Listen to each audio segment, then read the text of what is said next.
NorthJerseySports.com Athlete of the Week. You can nominate an athlete by tweeting at us, #NJSAOTW, or emailing us at njsaotw@gmail.com.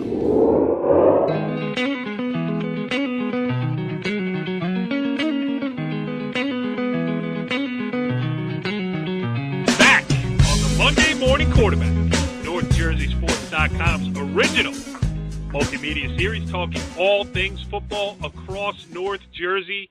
This is Season 4, Episode 12, the penultimate edition here. The last one before we find out who the state champions are in the state of New Jersey. I am Corey Doviak, being joined by my usual panel of North Jersey football insiders, starting with the venerable one. He is Jimmy Abitabile. What's going on, Jimmy? What's going on, Cor? 4 days away.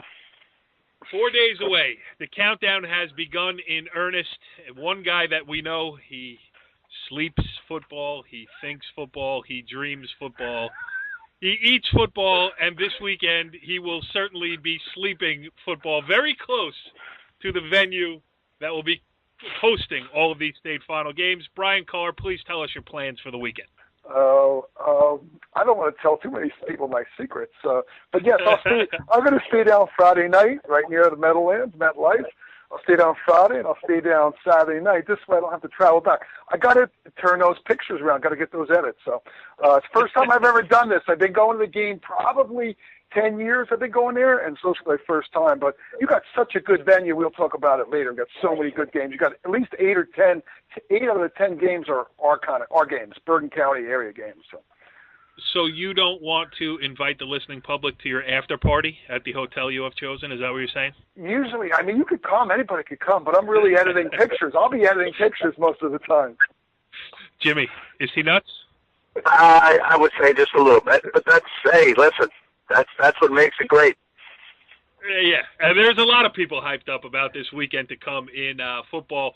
We're going to talk about all of it tonight here. We're going to preview all of the state finals. We got a couple of guests coming on, including the head coach of the Paramus Catholic Paladins. Really an unbelievable job that Dan Sabella has done in his first season in charge, taking the step up from Paramus Public School to Paramus Parochial School, and he has his Paladins in the state final.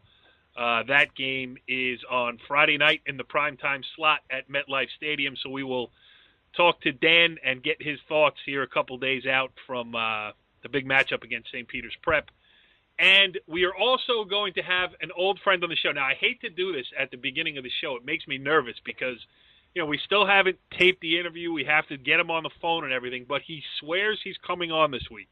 After sleeping through his appointment to join us last week, a former co-host on the show and the current, let's just say, do everything over there at Northern Valley Regional High School at Old Tappan, Brandon Gregory will join us here. But before we get to all of the state final talk, I think what we should do first here, Jimmy, is just sum up what happened in North 1 Group 4, which caught up to the rest of the brackets and settled on its finals participants this past weekend. Friday night, Wayne Valley. Saturday afternoon, Wayne Hills. A rematch coming up in the North 1 Group 4 state final. Yeah, the crew, we headed out to Wayne Valley on Friday night to see Randolph, who had upset Irvington, the number 2 seed. And, Wayne Valley did what they had to do. They converted a bunch of fourth down passes. Weren't exceptionally great on offense, but took a commanding lead at the half. Game started to get chippy into the middle of the third quarter, and sure enough, there was a little bit of a brawl after the kickoff where the police were on the field. I believe 1, possibly 2. Wayne Valley kids were thrown out of the game, unfortunately, which means they cannot play in the States this week. We kind of sensed it, Brian and a couple of other guys. We knew it was headed that way, but they advanced with a 43-24 win, and that they will take on Wayne Hills. I mean, they had a 2-touchdown lead on Wayne Hills earlier in the year. Unfortunately for them, lost 25-24. But it will be the Battle of Wayne this weekend at MetLife. Yeah, it's a rematch of the 25-24 game from earlier this season. And, Bri, it's kind of the game, this has been the wackiest bracket in the history of the state sectional football tournament since it was instituted. Obviously, Wayne Hills was the number 1 seed. Then they were out. Then they were in again. It's a lot to digest in North 1 Group 4. Yeah, I think we've got, the only surprise, obviously, Jimmy mentioned Irvington didn't make it. We saw them, Wayne Hills, play Irvington. I like Hills. Hills, they have dominating quarterback. This kid is a bull. We watched them, a run I watched right before halftime. They take a lead 21-7. This kid made 2 outstanding runs. There were under 2 minutes to go in the first half. The game was still within a score. He wanted it. I'm telling you, he was a bull. Making 2 really tough runs. Went into the end zone. He crushed the guy at the goal line. Just like, I'm going to get in there. This guy's not stopping me. He's got the 2 Hayek brothers that are really solid for him to receive. Our friend Evidence in JUCO, solid, big, tall kid. He's a threat everybody worries about. But the other 2 Hayek boys, those are the guys you got to worry about. So we're getting what I knew Wayne Hill's going to be here. We're a little surprised that Valley got in there, but Irvington didn't fill the slot. So I'll tell you this. Jimmy and I saw the game Friday night. We saw that chippiness, but I didn't see any of that up at Hills. Hills, calm, cool, collective. Maybe they're getting ready for next week to get after their sister school. So quite exciting. Should be a good game. It'll be our last game. That'll be it. That'll be the icing on the cake. Sunday night, 7 o'clock. They saved that one for last. Wayne Hills 10-1 has not lost to an in-state opponent all season.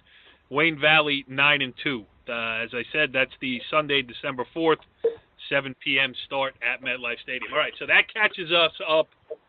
Now all of the brackets are filled. We got 2 teams left in each. There are 7 games that we will talk about tonight. The one that we will key on mostly, though, here with our first guest of the evening is that primetime slot on Friday night. And joining us to talk all about it on the Complete Performance Baseball Academy hotline is the head coach of the Paramus Catholic Paladins. He is Dan Sabella. Coach, thanks for joining us here on the Monday Morning Quarterback. Hey, thanks. Great to be here, guys. Great to catch up with you guys again.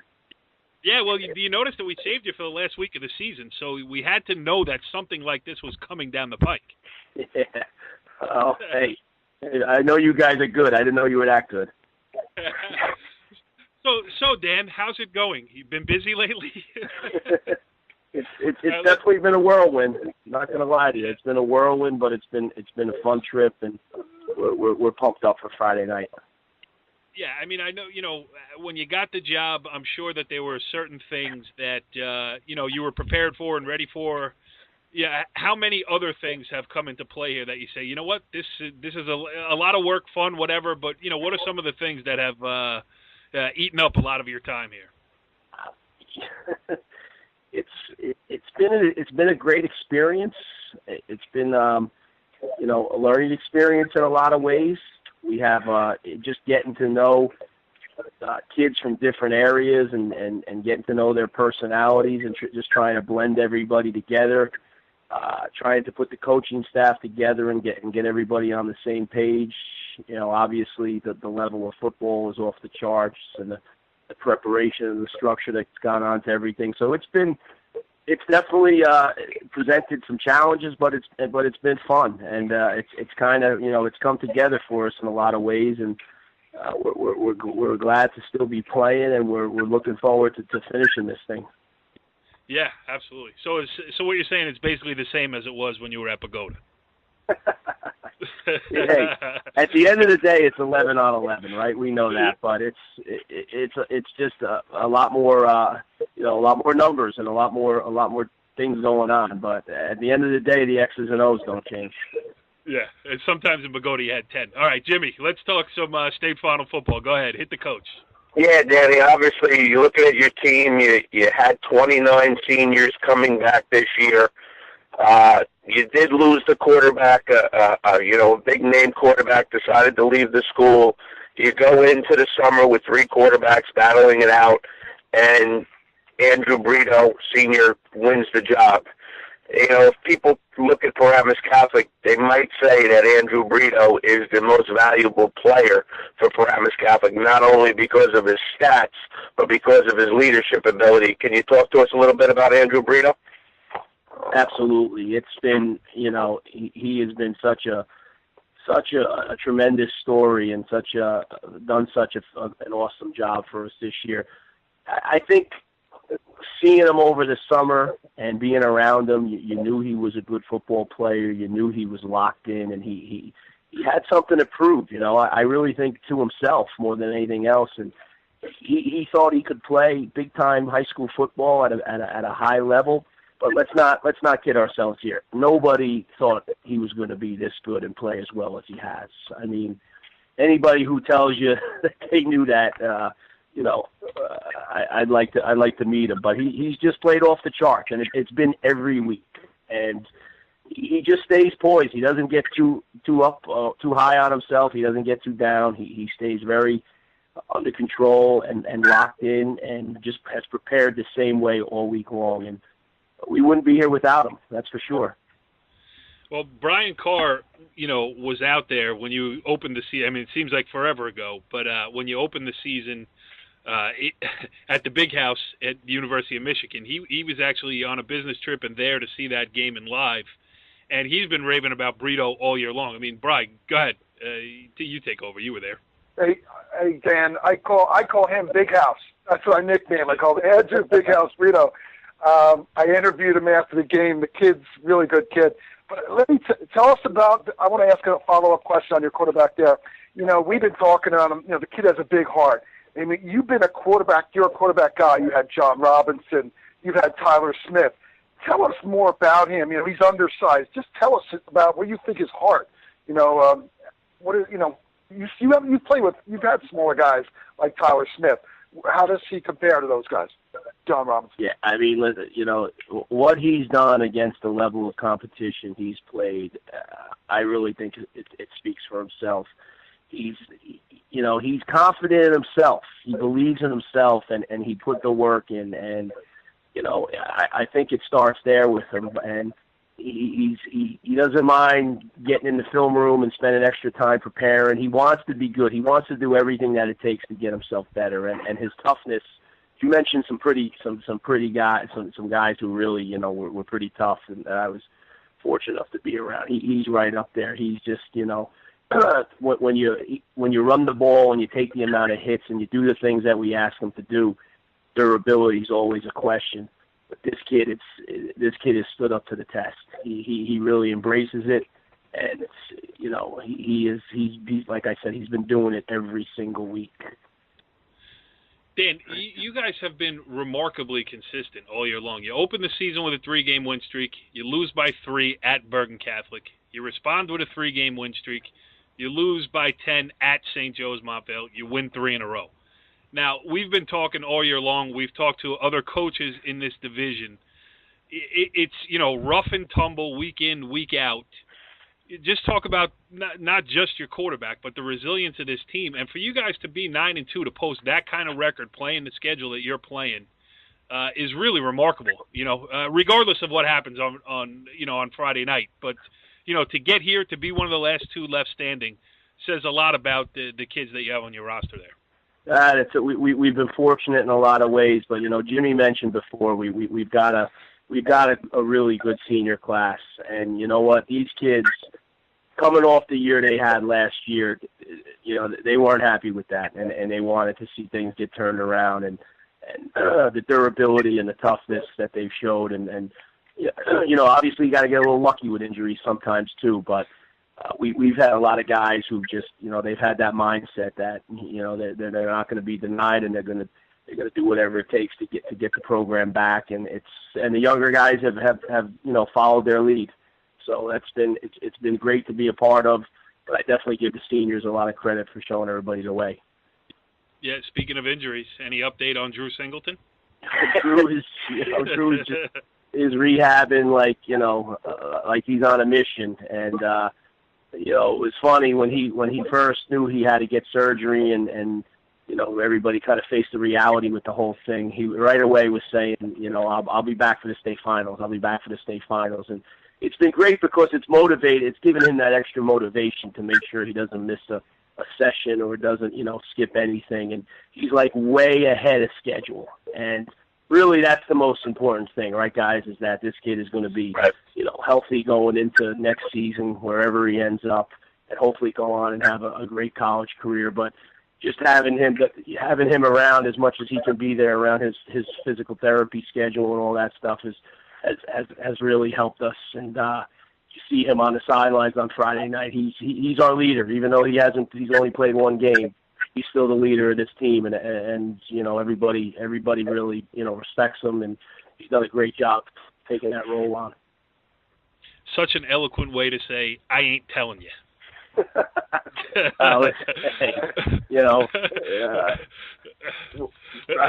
guess that's well put. Go ahead, Jimmy. Yeah, Danny, obviously your offense has probably been the most consistent offense in the league so far, and obviously we mentioned Andrew Brito, but I think the two kids that go under the radar a little bit are your running backs. I mean, they're both electric, Elijah Jackson and Jonathan Clark. I mean, they could take it to the house anytime they touch the ball, special teams included. Could you mention them? And also the offensive line, what a great job they've done. Without question. The two backs are fun. I'll tell you, they're fun to coach, and they're fun to, be able to. We actually realized pretty early on, the more we can get them on the field together, the better. And they make things happen. I mean, they make stuff out of nothing, and they've been. We definitely go as they go, but I think the offensive line is something that really has gotten overlooked. They've been solid. And you look at, Elijah's got over 1,000 yards. Clark missed one game, but he's up around 800, and Brito's up there around 700. So we're close to having three guys who are 1,000-yard rushers. That doesn't happen unless you got five guys up front who are doing their job. Yeah, that's absolutely true. Go ahead, Bry. You know what? We've been talking about the offense. Coach, a couple guys that stood out to me, I noticed. Obviously, Corey Bowles, a big guy. Ali Brightwell. I like Bartek. He stands out quite a bit. Talk about the defense, some of your key players, your seniors. Yeah, you definitely touched on some guys there, BG Carr. We you know what? We've got good players. We really do. We've got a good football team. We've got some good players. And when they play together and they play unselfish football, they really, I think their results speak for themselves. And hopefully we can do that one more time here. But, I think defensively, Tyler Whipper has played really hard for us all year long at the defensive end spot, which was first time him playing there this year. You mentioned Bartek. He gives you everything he's got on every single play. Kion Fitzpatrick played his best game of the year last week against Don Bosco. He was sideline to sideline. He does some great things on special teams for us. So there's a bunch of other guys we could mention. We've got some real good football players. Yes, you do have some real good football players. How about St. Peter's Prep, your opponent on Friday night? You beat them 28-21 at home on September 30th. What does that game mean at this point of the season? Anything? I think really what it mainly means is that you have two football teams who are pretty close together in when it comes to talent, when it comes to their strengths. And that game was 21 up with 2 or 3 minutes left. It was a rainy night. It was a game where, either team could have won it in the end. And I've heard Jimmy and you guys mention this all year. These games, it's turnovers and special teams are going to be huge. They really are, because I think we're pretty close in talent and ability wise. So, who for one night for 48 minutes, who's gonna show up and make the plays and make the least amount of mistakes and figure out a way in the end to pull it out. That's the way it was the first time, and I think there's a good chance it's going to be pretty similar Friday night. Yeah, that's the way all the games have been in the United Red Division this year. I mean, that's what every one of them has come down to, and I think it speaks volumes about your team that you've been consistently been able to make one more play, commit one less turnover, force one more turnover, whatever you needed to do. Game in and game out here to be 9-2 at this point of the season. Jimmy, last one for the coach? Yeah, obviously, Danny, I think the kid that nobody really knows about and has probably been one of your most valuable players is your punter, Sean Wiskowski. I mean, you were at the Bergen game against Peters. If you break down teams athletically, I think they're pretty similar. The one advantage I think you have coming in is your punter. I mean, he's done an outstanding job. Whenever a team has been fortunate enough to stop you, it always seems he pins them deep inside the 20-yard line. And to make a team go 75, 80 yards against your defense, I tell you what, I think the kid's been just tremendous. It's funny you mentioned him, Jim, because, going back and watching our first game against them, Sean punted 8 times in our first meeting with these guys. That's the most we've punted in a game this year. He punted 8 times, and he had like a 39.5 average in that first game. And he also had a 56-yard punt in the game, and we punted twice in that game from our own end zone, where he got us out of there with some solid kicks and pinned them inside the 10 twice. So I agree with you 100%. He's been a weapon for us. He's been consistent. He's the best high school punter I've ever been around. He's a weapon. Interesting. All right, Dan, last one for me, a little bit off the beaten path, and then we'll let you get out of here. But I'm just curious, and I'm asking because I don't know the answer to it. And, people talking about this division, Bosco, Bergen, Joe's, St. Peter's, Paramus Catholic. From your perspective, give us an idea of what a high school coach at this level goes through as far as college recruiting. I mean, I'm sure you got a lot of people marching in and out of your building. Is it stressful? Is it fun? I mean, can you get starstruck by these coaches coming in and out? I mean, just kind of give us a feel for what that's like, because I'm sure it's different from you. I mean, you've had kids go to play college, from Paramus, the great job you did there, but this is a whole different kettle of fish, I'm sure. What's it been like? You picked a great day to ask that question, because it really kicked into high gear today, and it was an all day thing today. I look at it as a good problem to have. It keeps you busy. The amount of traffic we had today was insane. I'm not going to lie to you. It was right. I've been doing it for 15 years, and you might have days where 4 or 5 guys drop in, and that's a pretty busy day. It's 4 or 5 guys an hour here, so it's intense. But to get to talk football and to get to just pick other people's brains and most importantly, help get your kids set up, help get your seniors set up. They've spilled their guts for us now for since June 10th. These kids, so now it's our it's our opportunity and our responsibility to make sure we get them set up now going forward. So it's an experience for me, because it's my first time going through it. I remember talking with Chris and talking with some of the other guys at the other places, Nunzio and Coach Toll and stuff. And it's you need help too. It helps to have some guys help you out, because it's not a one-man job, especially when you got 28 seniors. Yeah, 28 seniors on a good football team. That's pretty crazy. Dan Sabella, the head coach of the Paramus Catholic Fighting Paladins. One more to go, pal. We will all be there in attendance to watch it. And, going back to your days at Bogota, we have watched, we have rooted for you all the way through Paramus, and we will do the same again this Friday night. So thanks for coming on, and best of luck. Guys, I greatly appreciate that, and I'm a huge fan of the show and everything you guys do, and thank you for everything. All right, interesting stuff there with Paramus Catholic head coach Dan Sabella, and we're going to shift gears here now to the public school realm as we welcome in an old friend, and I can finally breathe a sigh of relief, because we have found him. He has picked up his flip phone somewhere on Schralenberg Avenue. He is our old friend and the current assistant freshman football coach at Northern Valley Old Tappan Regional High School. Joining us on the Complete Performance Baseball Academy hotline is Brandon Gregory. What's going on, Brand? Hello, boys. How's everyone doing? How was the season? Well, let me ask you this question first. I'll do the interviewing here. Have you missed us? Have you thought about us at all? Yes, I have. I saw Jimmy at one of our games. I see Brian all the time. I actually saw Pat a couple times. So I'm still a person that I still see everybody every once in a while, But this year I tried to embark on some football, and I enjoyed my first season back helping out at Northern Valley Old Penn this year.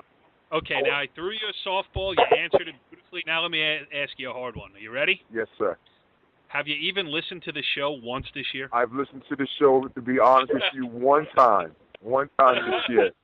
One time, because I just, when I come home, I've just been tired because I'm always busy, or I'm over at my friend's house, as you would call it, Corey. Right. Yes. Well, Brand, the show does. It's not listen live and then never hear from it again. I mean, you can look it up on NorthJerseySports.com. I mean, hey, but listen. I know when you left the show. When you left the show, you lost your tech support. I was your tech support, and now you have regret. All right, so let's talk some football here. I'm glad we got you because none of us made it out to Sparta last weekend. We're talking about the North 1 Group 3 state sectional final coming up here. Number 3 Riverdale against your number 4 beloved Golden Knights. But to get there, Old Tappan had to go on the road and knock out the number 1 seed. Take us through a little bit what happened up there in Sparta. Okay, to make a long story short, we went up 19-0. We came out real fast against Sparta. Our running game was on point early. Our passing game was really hot. Jack Mullally, Sal Benedetto was a great combination. Two long touchdown passes on post patterns. We went up, like I said, 19-0 in the beginning of the second quarter. Second quarter on through the third quarter, Sparta scored 30 unanswered points against us. It was 30-19 midway through the third quarter. We ended up beating Sparta 34-30. Jack Mullally played a great game. I think this, in my opinion, his best high school game. What Sparta made a decision to do against us in this particular game, they put 8 in the box. And we ran the ball 36 times for like 30 yards, so that was our lowest running total of the year. But Jack threw for over 300 yards and passed for 4 touchdowns. So the Sparta coaching staff made a decision to stop our running game, and our passing game was able to successfully put us over the top. That was one of the better high school games that I've seen this particular year. I got a million questions for you, but I'm going to defer. Go ahead, Jimmy. Yeah, Brandon, I was fortunate enough to watch the highlights of the game, and I knew Sparta was a big-time man team in the secondary, and boy, did Old Tappan torch them a bunch of long passes. And, going into that game, if you're Sparta, I thought maybe the athleticism of Old Tappan would prevent them from playing so much man. What were your thoughts on that? Well, as far as that part of the game was concerned, when they made a team decision to try to stop our run, I figured with our athletes that we had on the outside, Sal Benedetto, Chris Pasante, we would have a good opportunity of being successful if we had to pass the ball, and that was kind of apparent during the course of the game, early in the game, and then at the end of the game. Mm-hmm. Go ahead, Brian. Hey, Brian. I'm here. Hey, Brandon. I don't want to talk too much about the quarterback. The quarterback did well. I saw him against PV. He did great, Jack Mullally. I want to ask you about, I know you're pretty close with a lot of the players. Why don't you tell us about Marquise Antonori? I know he stepped up. He's a transfer. Tell us about him. I know you're close with him. Marquise has played well. He transferred in from Richfield Park. But, besides Marquise, the other main ball players on the team as far as running the ball this year, who have done a great job, are Eric Slater, who's performed very well.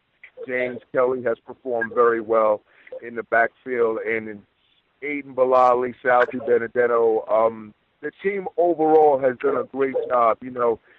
Marquise may get a lot of the limelight, but I would like to say the players that I didn't mention have done more than a yeoman's share of doing a great job of providing an offensive spark for this year's edition of Old Tappan High School football. Brian Dunn, last year they were an overwhelmingly talented team. I mean, 7 of those kids went on to play college football, including a real good one over there at the Ohio State University. So much lost to graduation. We've had Brian on the show. I've talked to him, privately about it. What he always says is, it's high school football. You lose people every year. But still, that was a special class that went through last year at Old Tappan. This is one of his best coaching jobs ever. I mean, really, to get this team back to where it is, to just plug in Jack Bilal, the kid who waited his turn to be the starting quarterback at Old Tappan, didn't get to start until he was a senior, and then he's throwing the ball all over the lot in the cow pasture in Sparta, and their win to get back to the state finals. I mean, really a great job by Brian this year. Yes, I would have to agree with you there.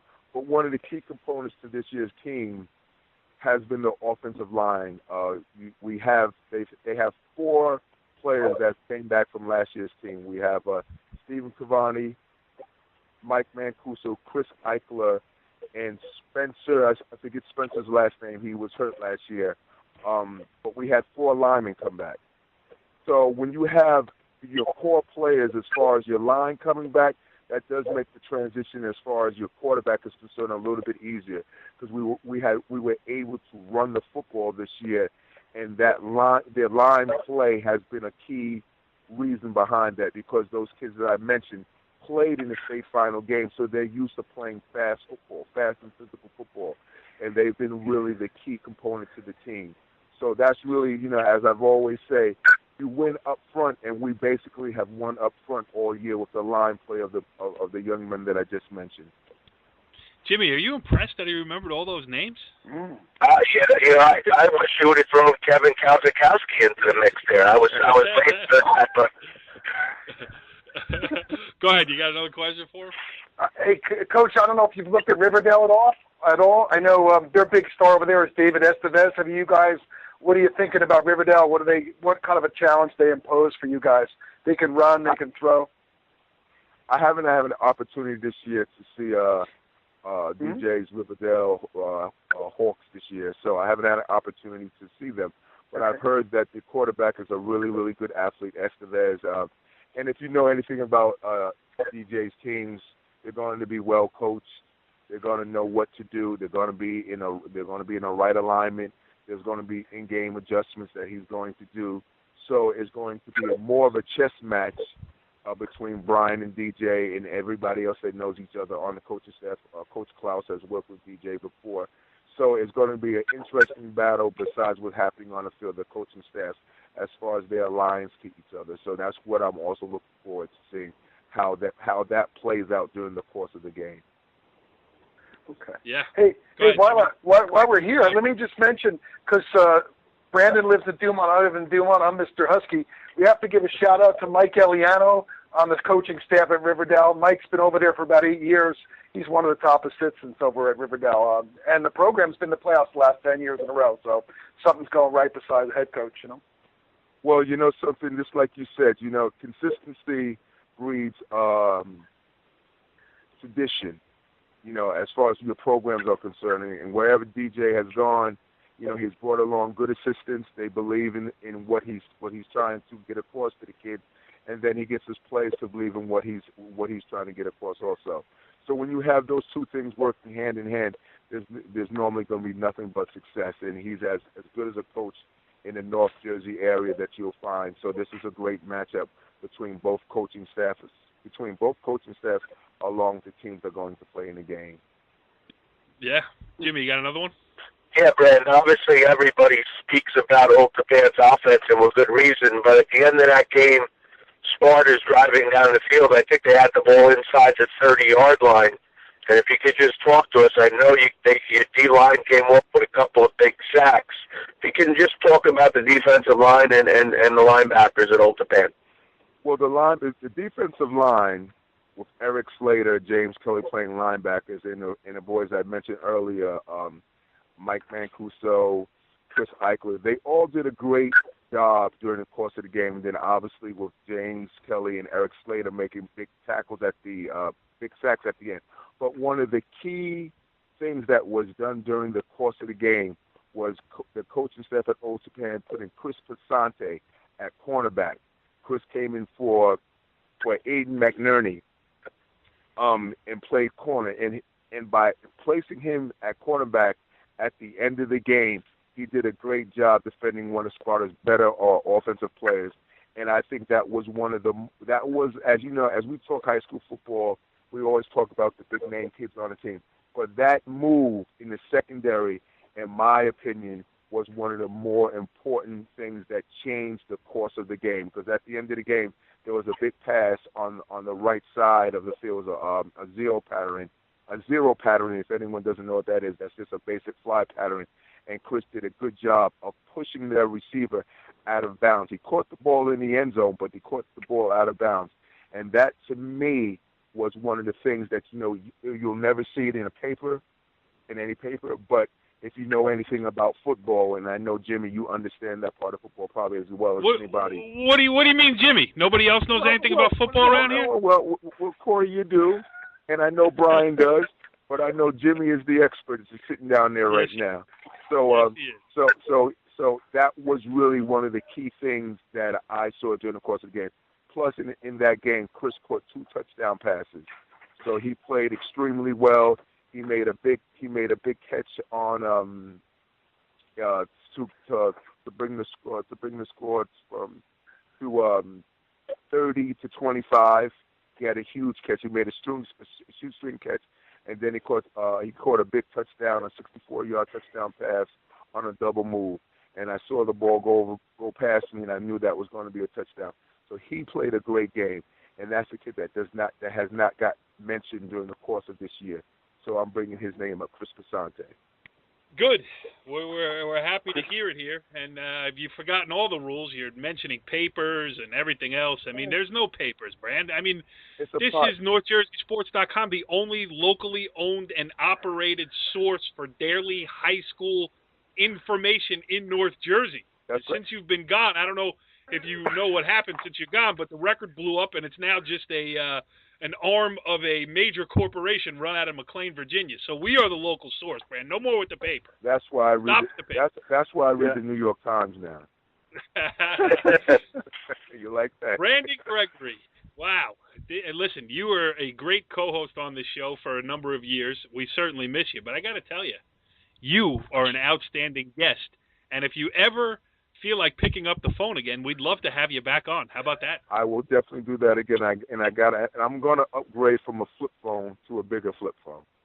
All right, you give me a call and we'll go down and pick you one up together. We'll pick it out. All right? That sounds fair. Well, interesting stuff there, to say the least, with our old friend Brandon Gregory. And Jimmy, yeah, he was on point tonight. How about Brandon Gregory breaking down Old Tappan football?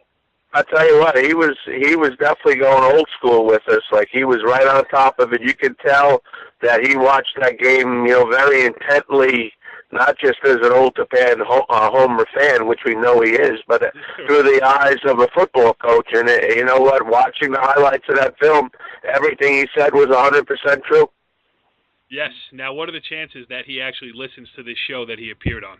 He's probably forgotten that he was on it already, and he's moved. Listen, sometimes Corey, people move on to bigger and better things, and I think that's the case for Brandon. Yeah, we get that a lot around here, Jimmy. Remember when Mike Quick was going to make the announcement of his next move live on the Monday Morning Quarterback? Yeah. Then he realized that it didn't. The show didn't appear until Tuesday. It was called the Monday Morning Quarterback, and he hightailed it out of here. And I can't blame him either. So, such is life. But hey, we move on. So let's do the rest of this thing here. Now, we've talked about North 1 Group 3 with Riverdale and Old Tappan with Brandon Gregory. Paramus Catholic, St. Peter's Prep, also out of the way in the great interview we did with Dan Sabella. Now let's get to the rest of these things. Let's start small, Jimmy, because I know it is your favorite group to watch, North 1 Group 1. We had Billy Wild from New Milford on last week. We had Nick Del Calzo from Hasbrook Heights on a couple of weeks ago. It's the early morning slot, 10 a.m., Sunday, December 4th at MetLife Stadium. 10-0 Hasbrook Heights, 8-2 New Milford. Jimmy, how do you see this one breaking down?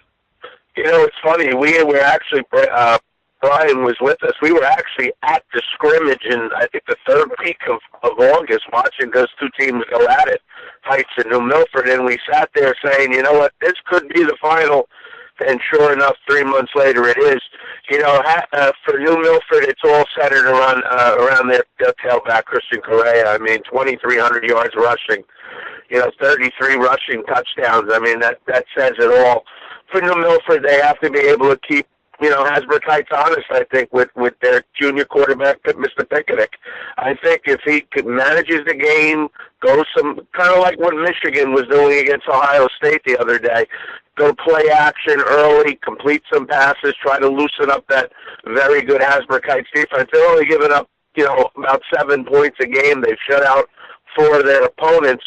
So, Hasbrook Heights going to go in there with the idea of loading the box and trying to get New Milford to beat them through the air. Yeah, that's the way. Yep. And New Milford could really use that play-action game. If they can complete a couple passes early, it's definitely going to change the complexion of it. But New Milford, that's what they did to Beckton in the semifinals. They hit a couple of passes early. As we talked to Billy Wild last week, he was talking about getting guys out of the box, and that's going to be the key. If New Milford can get some, Heights, if he can get the safeties out of the box, they got a real chance to listen. Hasbrook Heights is the favorite. They've been great all season long. They are the NJIC champions. They are 10-0 and all that stuff. But if there is an underdog, New Milford is a live one, Bri. Yeah, New Milford's a very competitive team. Really a lot of heart. Their head coach leads them, Billy Wild. They've got some really good players, receivers. So it's just not, Christian is there, but they do need to find the other players. As some other coaches have said during the year here, that we need to find somebody else in this game to step up, because we all know who Christian Correa is, but there's another guy that's got to step up and make some plays for them to make a difference. Because, Hasbrook Heights, they've got a lot of talent spread out, running backs, receivers, quarterback. So it should be an exciting game. And, like we could say about a lot of these games, they're very close, very competitive. It could come down, like Dan Sabella said, it's execution, minimizing turnovers and executing. Will probably be the difference in the game. Yeah, no doubt about it. Corey, yes. Real quick, just to mention Hasbrook Heights, they were an offense that was averaging up in the 40s their first 7 or 8 games. The last 2 games, they've really been battle-tested. Obviously, the Pompton Lakes 1-point win, and, Cresco gave them everything they wanted. So, they've had to grind out 2 big wins in a row, and you kind of like that grittiness. We saw Beckton earlier in the year against Hasbrook Heights. They were 7-0. Everything had come easy for them, and then all of a sudden it wasn't going their way. And how do you react to that? For Hasbrook Heights, I think they might open up that playbook a little bit more. I mean, it all centers around Frankie Quattrone, but let's see if they're willing to throw the ball a little bit with Frankie to let New Milford not key on him running the ball. Yeah, just listening to you talk, I mean, it's obvious. This it's going to be, it's a toss. Now I'm leaning towards toss-up here. It's going to be fun. Of course, I'm going to be yawning through that game because after covering Northern Valley Old Tappan against Riverdale at 7 o'clock on Saturday night, the quick turnaround, hundreds of pictures of out of Brian Carr's camera, plus stories and everything else, getting back down to the Meadowlands. But that game's going to get me juiced up driving down Route 17 early on a Sunday morning. So let's move on to North 1 Group 2, a rematch of a game earlier this season. We got number 1 Mahwah at 10-1 against number 4 Westwood at 9-2. Mahwah won the earlier matchup 24-6. But Jimmy, that was a different Westwood team. It has certainly gone well for them. Ever since losing to Riverdale in overtime by 1 point back on September 23rd, they haven't lost since. And talking to you before we went on the air, I know you were pumped up about this one. Well, you talk about it. Westwood has come a long way, baby. Yeah, I don't think there's a team in North Jersey that's come as far as they have this season. I mean, the way they've looked in the playoffs, they haven't been tested at all. I mean, last game against High Point basically dominated Pompton Lakes 21-0 at the half, and it was all she wrote. They came out last game. They jumped out. 42-0. I mean, so they're playing their best football right now. Obviously led by Zach Hopkins, their dual threat quarterback, their big receivers, McKay and they've gotten better and better and better offensively. But I think more importantly, their defense has gotten better since, week 3. They've gotten a little better each week. The key to that is stopping Mawa. Mawa is a very, very physical football team. They were a Group 3 team that moved down last year to Group 2. I still think they have an advantage physically over most of those Group 2 teams. They like to run the Wildcat. They'll pound the football, run a lot of unbalanced sets. And if Westwood has a chance to win the game, they certainly have to stop the running game.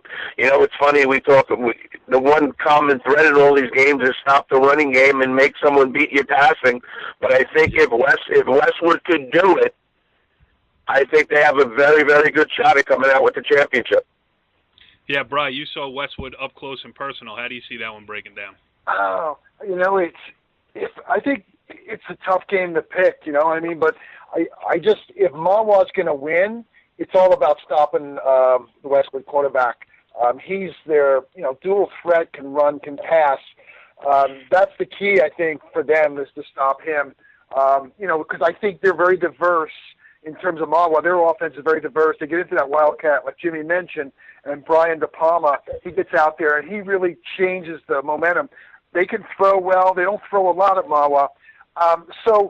You got to stop Westwood, I think, at the end of the day for Mawa, because I think Westwood, like they've done, blowing out guys, they could potentially blow out Mawa. If they get their passing game going, they could blow them out. But I don't expect that, but it could happen based on, they have such a strong passing game. So it should be a good one. I think it's really going to be a good game. Yes, I agree with you. And it's true. I mean, Mawa has to play it a little bit closer to the vest, whereas Westwood can run a little bit more wide open. We will find out Sunday, December 4th at MetLife Stadium in a 4 o'clock start. We talked about North 1 Group 3. We talked about North 1 Group 4 with the Wayne schools going at it. That brings us to North 1 Group 5. And, Brian, I know I do this to you every week because I always start with Jimmy on North 1 Group 1 because he loves it so much. And by the time we get to North 1 Group 5, I always go to you first, and you haven't seen Ridgewood or PCT. But guess what, pal? You're up first. Go ahead. Woo! Well, again, it's a rematch, last year's final, which Passaic Tech really rolled. And now this year, really close game, Ridgewood took off and won it 14-7. So it's going to be tricky. I haven't seen Passaic Tech, so that's a tough thing I have. We know Ridgewood. Ridgewood's got, they call them they have his 2 running backs.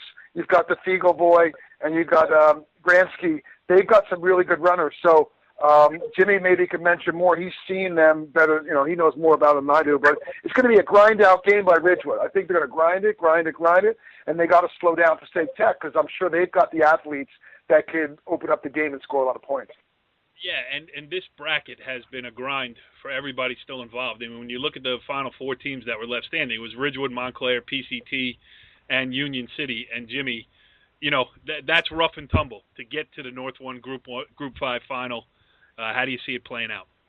Well, all year we waited for Ridgewood. They had it easily their way for most of the game. Obviously, they beat Passaic Tech 14-7. Other than that, they really weren't challenged. Most games were over by halftime. They got, what I like to see is they passed the test against Montclair, down 20-7 in the second half where things were going against them. They could have, easily packed it in. They did not. They came roaring back. They won 30-20. And I think it's very simple. It comes down to the system of Ridgewood versus the big playability of Passaic Tech. And, Chuck Johnson, been a very, very good coach for a long time. They're going to be prepared. They're not going to make mistakes. Another big advantage is their kicking game. You mentioned Brian, you mentioned Fiegels, the son of former Giant Fiegels. Going to Miami, a tremendous punter, but they also have a very, very good place kicker who can, makes field goals, 40-yard field goals, and likes to put the ball in the end zone on kickoff. So this might come down to special teams, and if it does, Ridgewood has a major advantage. Yeah, and just flipping the field in a state final is huge. Right. Field position is going to be everything. If you can keep making PCT go the long field with the way Ridgewood plays defense, that opens up more opportunities for turnovers going in. And it could play out.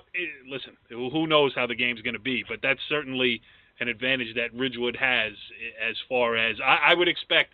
Put it this way, I would expect that Ridgewood would have the better starting field position when you look at the stats at game's end, and that could certainly be a big advantage in a state final. Right. All right, the last one we have to talk about, non-public Group 3, Saturday, December 3rd, St. Joseph Regional back in the Meadowlands. They will play DePaul. It's the 1 versus the 2, and they were the only 2 teams with a legitimate shot, I think, in the bracket.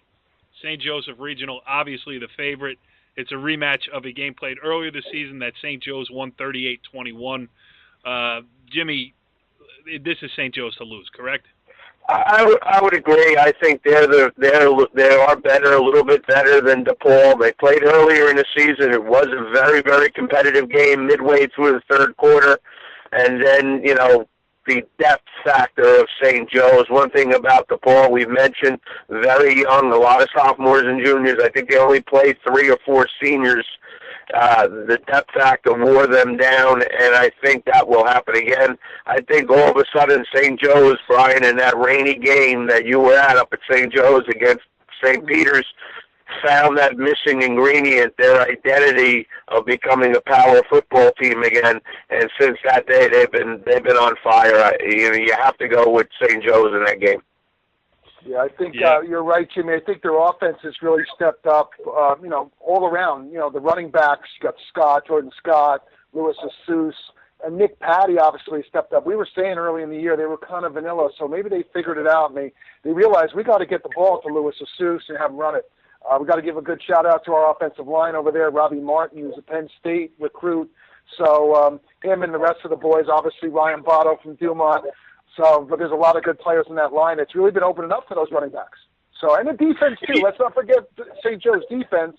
Those same guys, most of those guys play defense, like Lewis Asus, and also Mark Dorn, the linebacker, is solid.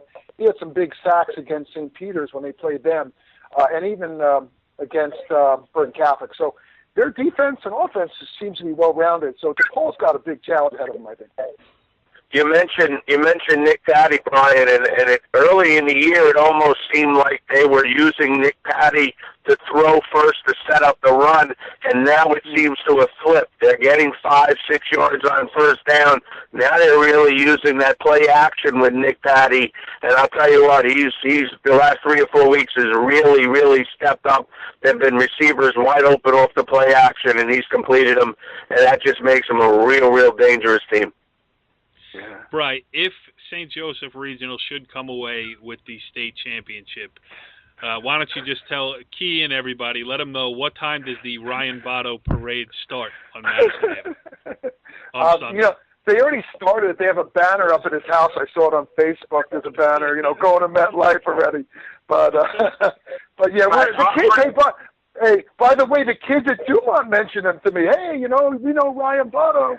So, everybody knows Ryan Botto up at St. Joe's. Yeah. I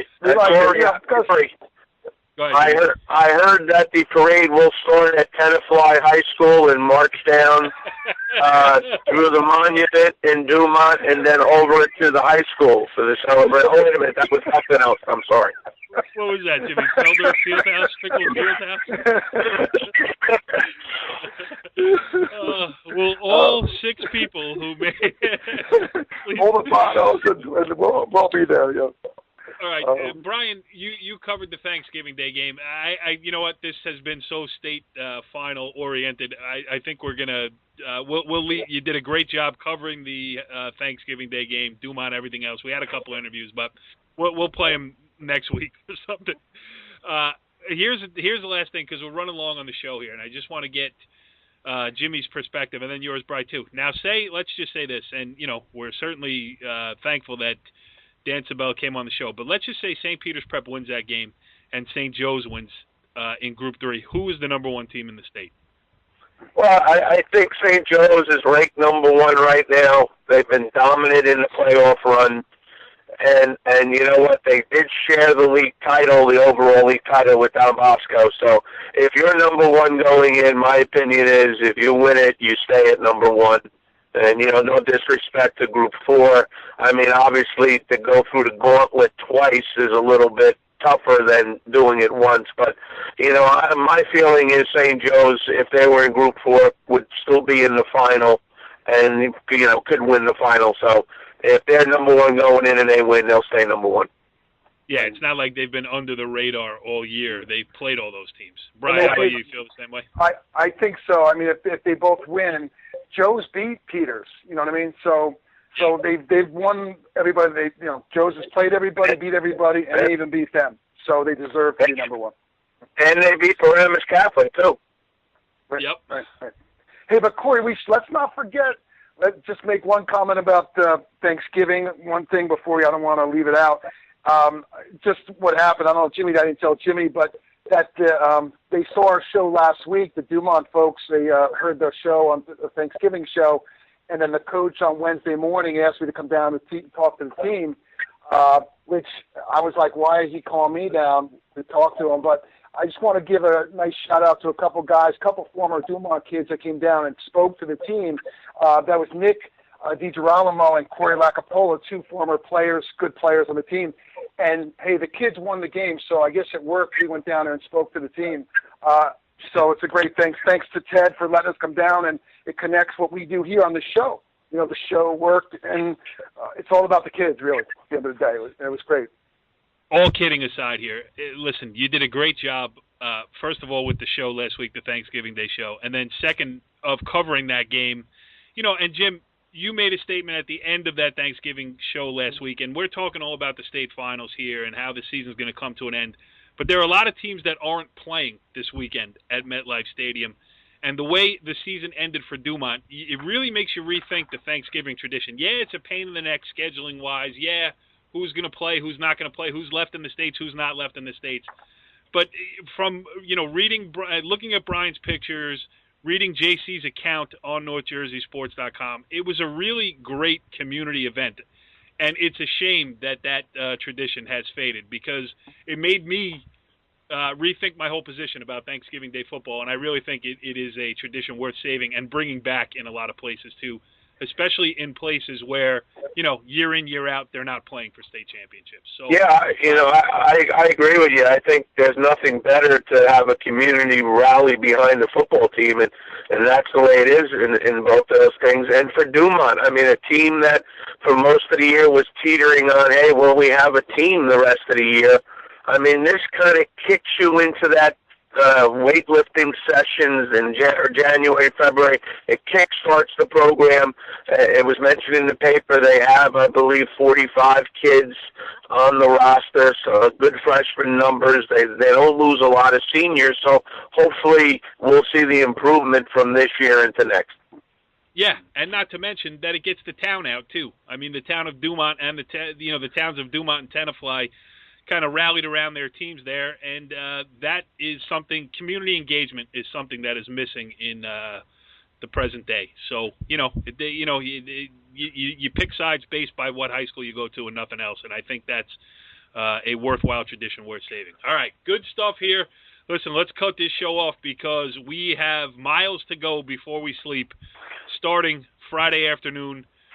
We will wrap up the state finals. We will get coaches, and we told coaches all year that we will be calling them back. So we're going to start doing that next week. We'll get some on.